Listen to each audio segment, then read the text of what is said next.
Good evening friend. তো তোমরা দেখছো WP motivation YouTube channel. WP motivation YouTube চ্যানেলের পক্ষ থেকে প্রত্যেককে স্বাগত জানাই বন্ধুরা। তো আমি অরিজিৎ দা। তো আশা করি তোমরা প্রত্যেকে খুব ভালো আছো এবং খুব সুস্থ আছো। তো আজকে তোমাদের কি বিষয়ে ভিডিও করতে চলেছি, তোমরা টাইটেল এবং থাম্বনেল দেখেই অবগত হয়ে গেছো তোমাদের কোন বিষয়ে কিন্তু আজকে ভিডিও করতে চলেছি।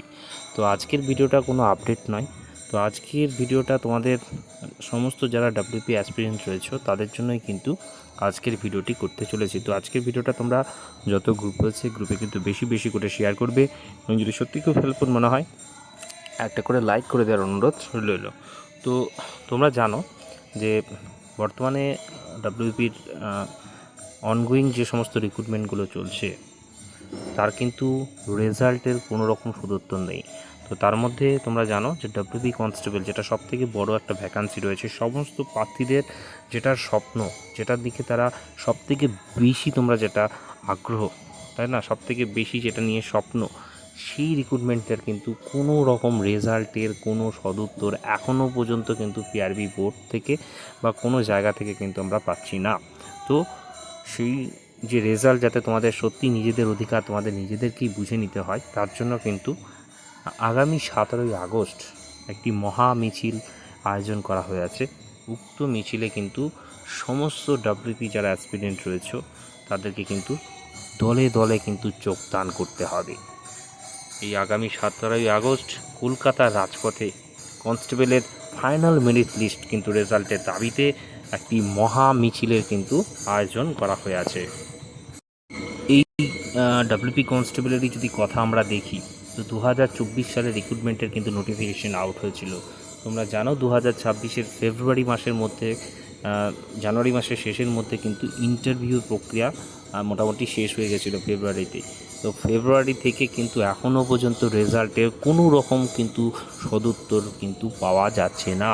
তো এই রেজাল্ট যদি সত্যিই তোমাদের পেতে হয় তো অবশ্যই 17ই আগস্টে কিন্তু প্রত্যেককেই দলে দলে কিন্তু একজোট হয়ে কিন্তু তোমাদেরকে কিন্তু এই মিছিলে কিন্তু যোগদান করতে হবে।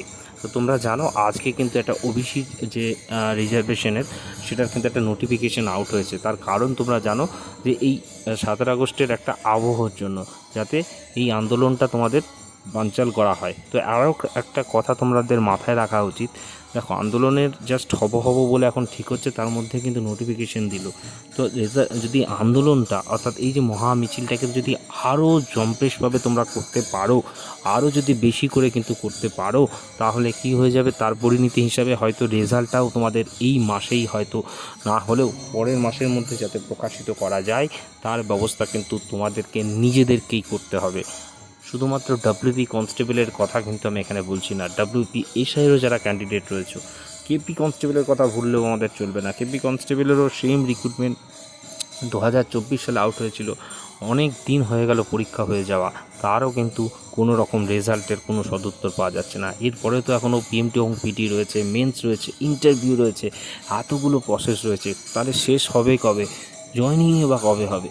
এরকম করলে আমরা বারবার দেখেছি, যতবারই বলা হচ্ছে পেপার কাটিং বা বিভিন্ন রকম নোটিশ কিন্তু এখন ভাইরাল হচ্ছে, বিভিন্ন প্রেস কনফারেন্স আমরা দেখতে পাচ্ছি, কিন্তু তার যে অফিসিয়ালি প্রুফ বা তার যে পরিণতি সেটা কিন্তু আমরা এখনও পর্যন্ত কিন্তু পাচ্ছি না। তো প্রত্যেককে এটাই রিকোয়েস্ট করব যে ডব্লিউপি কনস্টেবল বলে নয়, কেপিএসআইয়ের কথাও আমাদের ভুললে চলবে না। 2023 সালের রিক্রুটমেন্ট দেখতে দেখতে 4 বছর হতে চলছে, তারও কিন্তু এখনও পর্যন্ত ফাইনাল লিস্ট অর্থাৎ এখনও মেন্সের রেজাল্ট দিল না, তারপরে ইন্টারভিউ রয়েছে, জয়নিং রয়েছে, কবে কি হবে? তো কেপিএসআইয়েরও ক্যান্ডিডেটদেরকে বলবো, তোমাদেরও যদি রেজাল্ট পেতে চাও অবশ্যই 17ই আগস্ট কিন্তু তোমাদেরকেও দলে দলে কিন্তু যোগদান করতে হবে। শুধুমাত্র যে মানে ছেলেরাই যোগদান করবে এমন নয়, যারা মহিলা প্রার্থী রয়েছে তাদেরকেও বলবো তোমরাও কিন্তু এই আন্দোলনে বা এই যে মহামিছিল সেখানেও কিন্তু তোমাদের কিন্তু যোগদান করতে হবে। শুধু রেজাল্ট নয়, নতুন বিজ্ঞপ্তি আমরা শুনে আসছি বারবার যে এত এত বিজ্ঞপ্তি নেওয়া হবে, কিন্তু তার কিন্তু নোটিফিকেশান আসে না। তো নতুন ভ্যাকান্সির জন্য যারা অপেক্ষারত রয়েছে, যারা নতুন ক্যান্ডিডেট, যারা পরীক্ষা দেবে বলে মনস্থির করছো বা এই ডব্লিউপিকে যারা আঁকড়ে ধরে থাকতে চাইছো, তাদেরকেও বলবো নতুন প্রার্থীদের তোমাদেরকেও কিন্তু এই আন্দোলনে কিন্তু একজোট হয়ে আসতে হবে। মানে জাতি ধর্ম বর্ণ নির্বিশেষে সমস্ত কিছু ভুলে এই আন্দোলনে প্রত্যেককে কিন্তু সামিল হতে হবে। এই আন্দোলন যত জমকালো করবে, যত জোরদার করতে পারবে, তোমাদের কিন্তু রেজাল্টের পথ ততটাই সুদীর্ঘ হবে, এটুকুই তোমরা কিন্তু মাথায় রেখে দিবে। তো প্রত্যেকে এটাই বলবো, আন্দোলনে প্রত্যেকে যোগদান করবে এবং আন্দোলন এই যে 17ই আগস্ট যে মহা মিছিল রয়েছে, নিজেদের অধিকার তোমাদের কিন্তু নিজেদেরকেই বুঝে নিতে হবে। রেজাল্ট দাও, ভবিষ্যৎ বাঁচাও, ঠিক আছে? আমরা ভিক্ষা চাই না, আমাদের অধিকার চাই। পরীক্ষা নিয়েছো, আমাদের মূল্যায়ন কই? হাজারো পরিবারের স্বপ্ন আর কতদিন অপেক্ষা? মেরিট লিস্ট তোমাদের কিন্তু প্রকাশিত করতেই হবে, সেটা 17ই আগস্টেই কিন্তু তোমাদেরকে দেখিয়ে দিতে হবে, ঠিক আছে? তো প্রত্যেককেই বলবো, মেল ফিমেল সমস্ত ক্যান্ডিডেট, সে ডাব্লিউপি কনস্টেবল হোক, কেপিএসআই হোক, কেপি কনস্টেবল হোক বা ডাব্লিউপিএসআই হোক, জেল পুলিশ, আরও একটা কথা বলতে ভুলে গেছি, জেল পুলিশও দেখো 2023 সালের রিক্রুটমেন্ট, এরও কিন্তু কোনো এক্সামের এখনও নামগন্ধ হয়নি। কেস করে এতদিন শুনে এসেছি কেস কবে মিটে গেছে, তাও কিন্তু এক্সাম নিচ্ছে না। তো এটাও বলবো, তোমরাও যারা জেল পুলিশের প্রার্থী, তোমরাও কিন্তু এই মহা মিছিলে যোগদান করবে। এই বলে আজকের ভিডিও এখানেই শেষ করলাম। প্রত্যেকে ভালো থাকবে, সুস্থ থাকবে। চলো বাই, টাটা, গুড নাইট। বাইরে রয়েছে, একটু আওয়াজ হয়তো প্রবলেম হতে পারে।